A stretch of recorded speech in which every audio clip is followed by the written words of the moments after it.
Yeah, I had a very different perception of Moscow and Russia before traveling here, and I've been able to meet incredible people very warm, and very excited and very curious, and I think it's the curiosity here that's kind of one of the few things I didn't expect.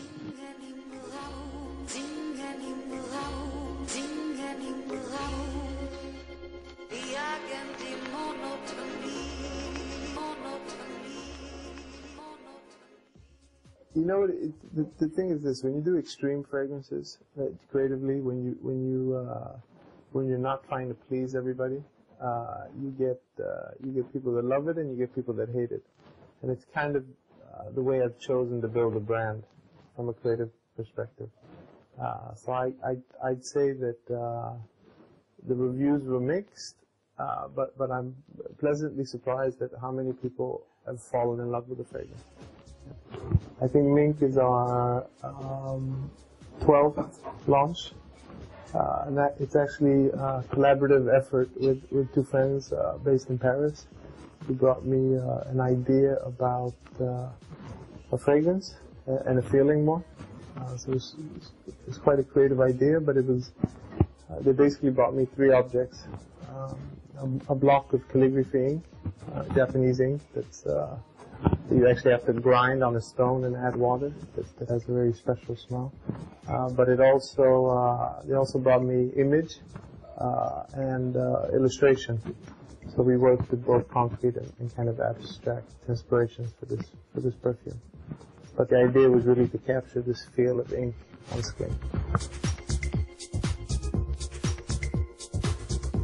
I've heard 100 different things about Mink, from wet cats to ink to blood, you know. So people have different relationships to it, but it's also an important part of kind of the Byredo experience.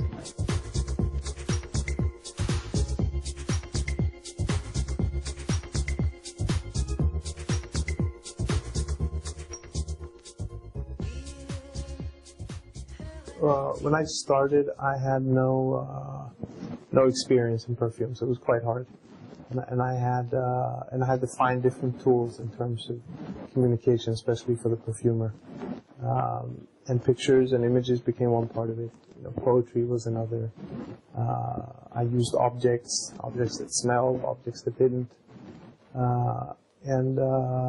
And as I've kind of worked on the project, I've learned more about raw materials and more about kind of the art of perfumery, and kind of been able to establish a better dialogue with the perfumers. I started off with quite specific ideas, and I've moved into more complexity in terms of emotions and ideas of abstract nature. So even though I'm getting better, I'm trying to challenge myself. And depending on memories and experiences, people had different relationships to the same type of fragrances. And then you add the fact that fragrance works different on different people's skins, and it's really people build very personal relationships and ideas around fragrance.